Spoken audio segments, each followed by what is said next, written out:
तो hello guys, स्वागत है आप सभी का आपके अपने यूट्यूब चैनल वीएम क्लासेज में। और इस वीडियो में हम महर्षि वाल्मीकि द्वारा लिखी गई रामायण के 7 अध्याय जिन्हें कांड कहा जाता है की संपूर्ण चर्चा इस वीडियो में करने वाले हैं। जैसा कि आप सभी जानते हैं कि रामायण हमारे जीवन का आधार ग्रंथ है, हमारा हिंदुओं का प्रथम महाकाव्य है रामायण। तो इसके बारे में आपको संपूर्ण जानकारी होनी चाहिए। तो हम इस वीडियो में इसके 7 अध्याय यानी 7 कांड की संपूर्ण रचना करने वाले हैं, यानी विवेचना करने वाले हैं। तो वीडियो को अंत तक जरूर देखिए। सब्सक्राइब नहीं किया तो सब्सक्राइब कर लीजिए, बेल आइकन को प्रेस कर दीजिए। तो हम देखते हैं आज के 7 कांड, फिर उनकी चर्चा करेंगे। रामायण का प्रथम महाकाव्य जो है मतलब अध्याय वो है बालकांड, फिर अयोध्या कांड, अरण्य कांड, किष्किंधा कांड, सुंदर कांड, युद्ध कांड जिसे लंका कांड भी कहा जाता है, उत्तरकांड व लवकुश कांड जैसे 7 अध्यायों में छुपा है मानव संपूर्ण मानव जीवन का साथ। तो ये 7 अध्याय, अब किस अध्याय में किसकी विवेचना की जाती है वो हम देख लेते हैं। हम सभी जानते हैं कि रामायण आदि कवि वाल्मीकि द्वारा संस्कृत भाषा में लिखा गया एक अनुभव महाकाव्य है। इसके बाद गोस्वामी तुलसीदास के ने रामचरितमानस की रचना की। भगवान राम के जीवन पर आधारित ये दोनों ग्रंथ रामचरितमानस तथा रामायण समान रूप से पूजनीय है। रामायण के 7 अध्याय हैं जिसे कांड के नाम से जाने जाते हैं। ठीक है, अध्याय और कांड एक होते हैं, इनके नाम निम्नलिखित है। देखिए, रामायण का पहला प्रथम जो अध्याय यानी कांड है वो है बालकांड।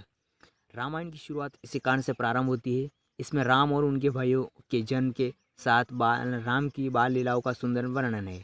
इसके अलावा कृषि विश्वामित्र के आश्रम की रक्षा करते हुए राम द्वारा कई राक्षसों के वध और उनकी शिक्षा तथा सीता के विवाह के साथ विवाह तक की कांड सुंदर और आकर्षक ढंग से वर्णित है। तो इसमें चर्चा होती है बालकांड की।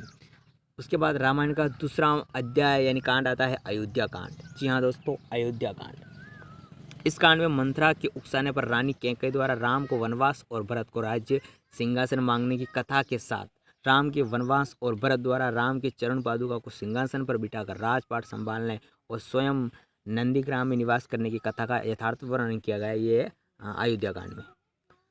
रामायण का अगला कांड आता है अरण्य कांड। जहाँ अरण्य कांड, इस कांड में माता कैकेयी के वचनों के कारण राम, सीता और लक्ष्मण वनवास चले जाते हैं। उसके बाद दंडक वन के पंचवटी में रावण की बहन शूर्पणखा द्वारा राम और लक्ष्मण से प्रणय निवेदन करना और फिर लक्ष्मण द्वारा शूर्पणखा का नाक काटने से लेकर रावण के द्वारा सीता के हरण की कहानी इसमें वर्णित की है। तो सीता हरण का जो चरित्र वर्णन किया गया है वो अरण्य कांड में किया गया है।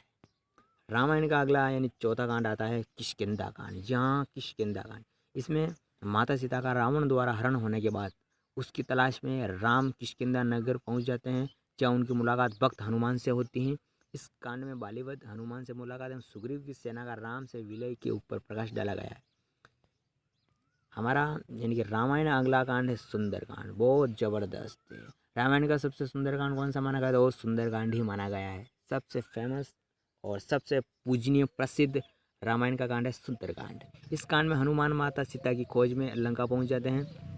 लंका पहुंचकर हनुमान द्वारा लंका दहन और माता सीता से मुलाकात के अलावा इस कांड में ही विभीषण से राम की मुलाकात के बारे में भी बताया गया है।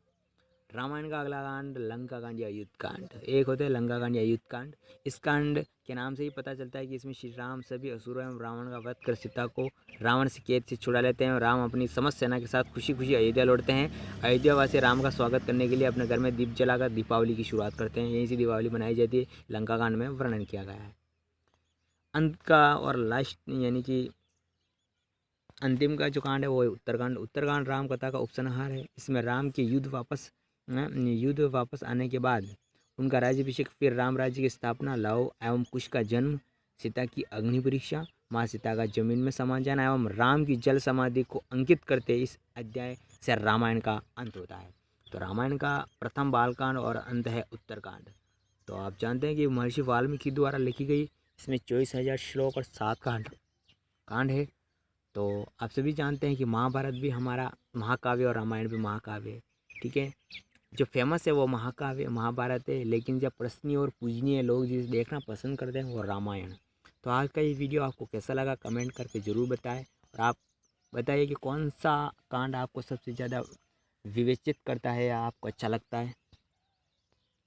तो थैंक्स फॉर वॉचिंग वीडियो।